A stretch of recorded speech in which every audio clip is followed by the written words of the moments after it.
Assalamualaikum warahmatullahi wabarakatuh.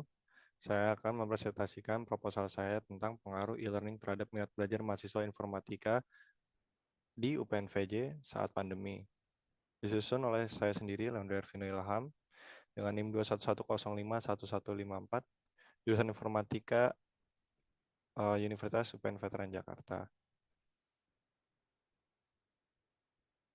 Ini lembar persetujuannya untuk proposal saya. Pembimbing materi saya adalah Dr. Nijo Sanjojo, MSc. Abstraknya, pandemi COVID-19 telah menyebabkan perubahan besar dalam cara orang belajar, termasuk mahasiswa. Banyak sekolah dan universitas telah mengadopsi e-learning sebagai cara untuk terus menyediakan pembelajaran kepada siswa dan mahasiswa mereka. E-learning dapat memiliki beberapa keuntungan bagi mahasiswa saat pandemi. Pertama, jadi keuntungannya e-learning itu pertama ada e-learning memungkinkan mahasiswa untuk belajar dari rumah yang dapat membantu mencegah penyebaran virus, jadi tidak saling kontak fisik.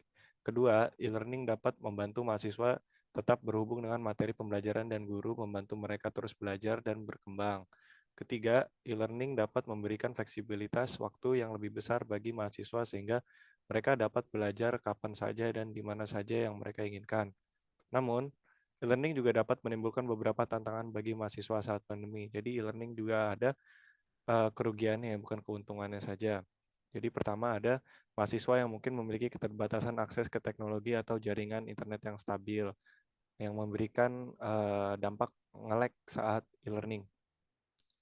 Terus yang dapat menghambat kemampuan mereka untuk mengikuti pembelajaran secara efektif. Kedua, beberapa mahasiswa mungkin merasa terisolasi atau kurang terhubung dengan teman sekelasnya dan guru mereka ketika belajar secara online. Jadi mahasiswa lebih prefer ketemu offline karena saat online pembelajarannya tidak masuk ke otak karena online.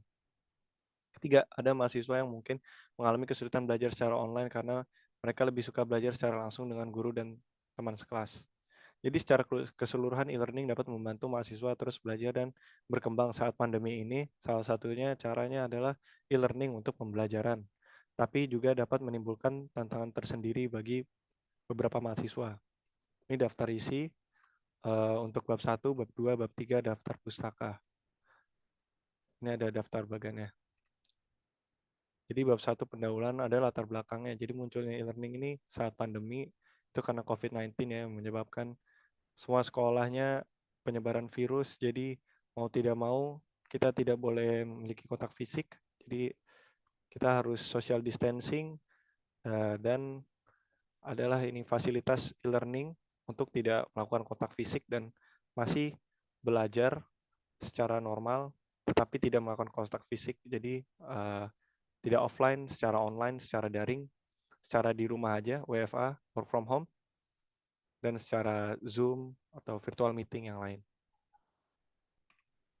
Jadi ini saya simpulkan ada identifikasi masalahnya. Satu adalah masalah teknis seperti koneksi gitu yang tidak stabil kan membuat mahasiswa terganggu untuk pembelajarannya. Kedua, masalah belajarnya jadi seperti kesulitan memahami materi yang diajarkan, kurangnya interaksi langsung dengan guru atau teman sekelas. Jadi atau kurangnya motivasi untuk belajar karena online kita bisa di mana aja. Jadi bisa di kasur, bisa di sofa yang membuat kita tidak ada motivasi belajarnya karena tidak secara formal seperti di offline. 3, masalah sosial. Seperti kurangnya komunikasi dan interaksi sosial dengan teman sekelas. Jadi kalau offline kita masih bisa ngobrol, interaksi, nanya-nanya sama teman sekelas itu gampang ya karena bangku meja. Kalau secara online tuh susah karena harus mengetik dulu atau open mic dulu. Open mic itu juga satu kelas bisa dengar, jadi bisa mengganggu konsentrasi orang lain juga. Terus masalah emosional seperti rasa bosan, kesepian, atau stres akibat belajar secara online. Jadi ini bosan tuh karena secara online tuh kita hanya memandang layar saja, bisa stres karena melihat cahaya laptop seharian, secara melihat cahaya komputer seharian, bisa menimbulkan mual juga, bisa menimbulkan penyakit mata juga. Terus masalah biaya, e-learning ini kan butuh fasilitas yang memadai ya.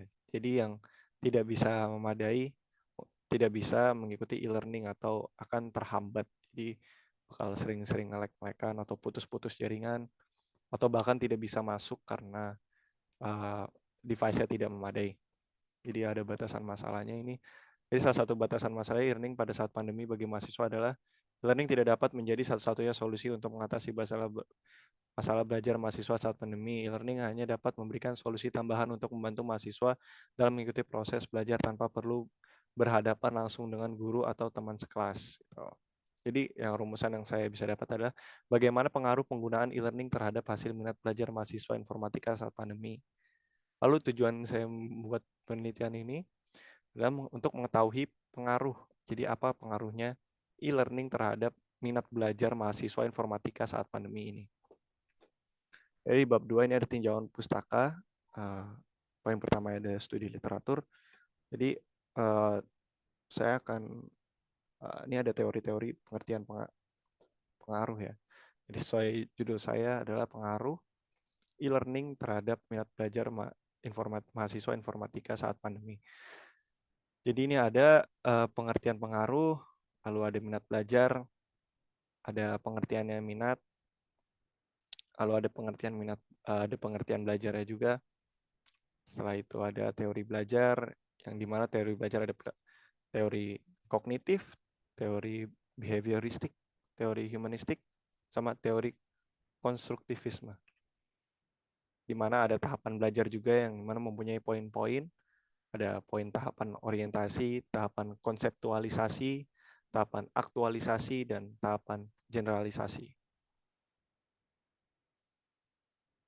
Jadi ini ada faktor-faktor yang mempengaruhi belajar.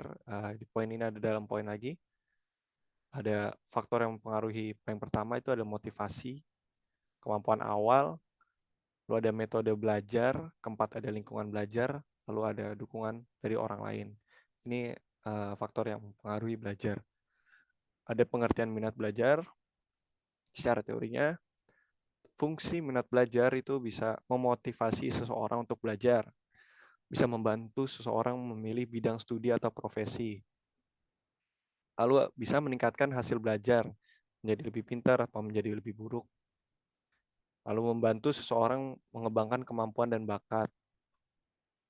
Kelima, poin terakhir, bisa membantu seseorang menemukan arti dan tujuan dalam belajar. Banyak orang yang malas karena tidak menemukan tujuan belajar, karena ada fungsinya minat belajar ini agar bisa membantu seorang menemukan arti dan tujuannya.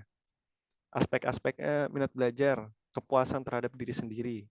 Jadi yang tadi ya rasa masih penasaran ini gimana caranya, setelah tahu mereka merasa puas, merasa lega gitu. Kemampuan, menambah kemampuan seseorang. Prestasi juga bisa meraih prestasi karena seringnya belajar. Kepemimpinan ini bisa terbentuk oleh belajar sendiri. Lalu sosial, kita akan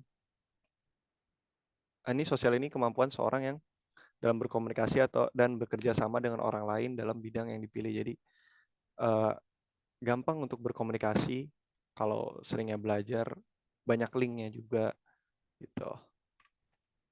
Ini ada indikator minat belajar. Jadi ada indikatornya untuk bisa minat dalam belajar. Ini ada motivasi, kemampuan orang, prestasi, lalu kepemimpinan.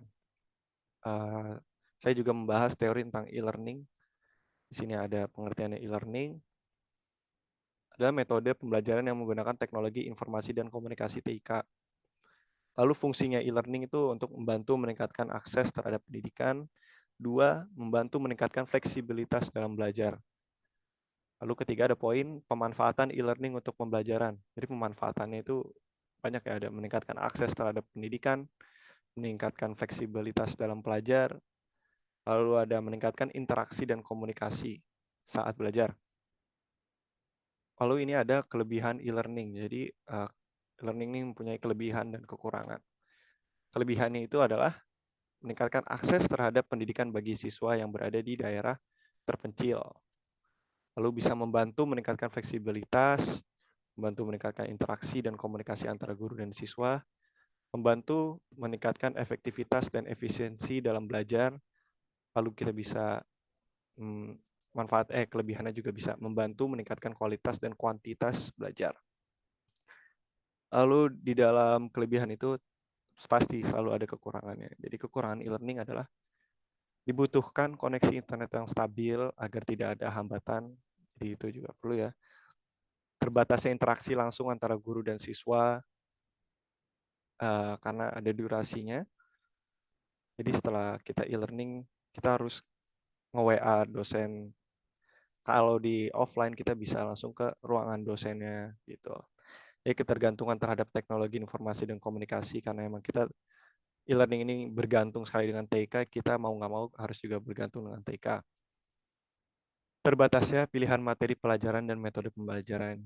Nah, lalu saya di sini apa sih hubungannya e-learning dengan minat belajar itu? Jadi e-learning memiliki hubungan yang erat dengan minat belajar karena e-learning dapat membantu meningkatkan minat belajar siswa dengan menggunakan teknologi informasi dan komunikasi sebagai media pembelajarannya.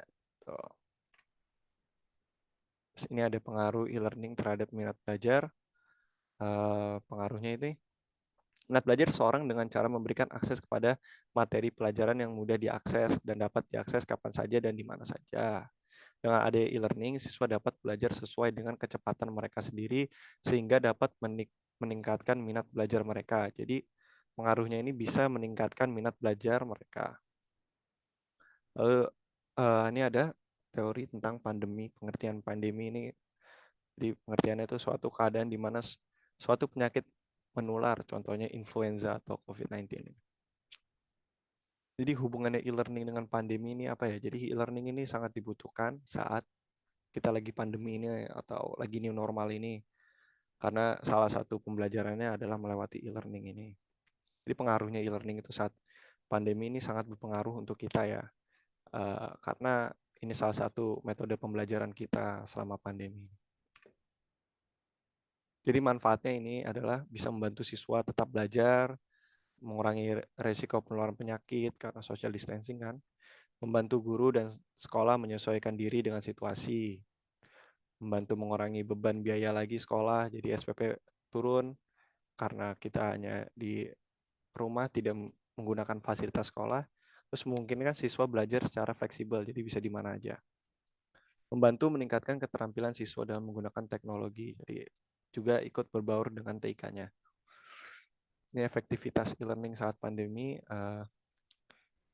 Jadi pertama, e-learning itu telah membantu siswa tahap belajar dan menyelesaikan pendidikan mereka walaupun sekolah harus ditutup karena pandemi. Jadi efektif sekali ya, walaupun sekolah ditutup, kita masih bisa tetap belajar saat pandemi. Ini adalah teori pengertian mahasiswa ya.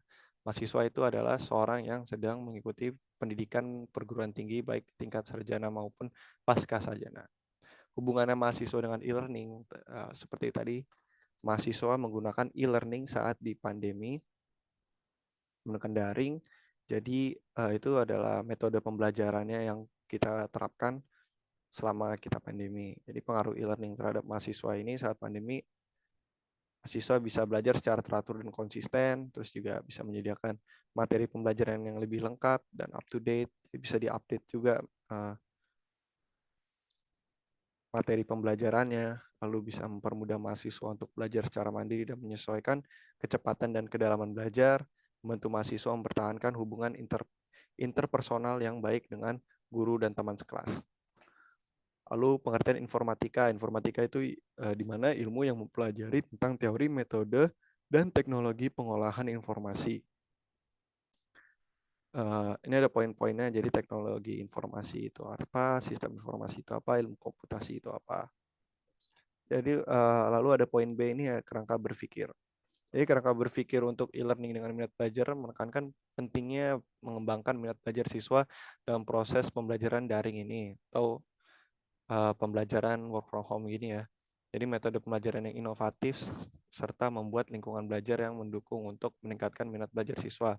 Dan itu pentingnya juga untuk mengaktifkan siswa dalam proses belajar dengan memberikan kesempatan untuk berkontribusi dan berpartisipasi secara aktif dalam kelas.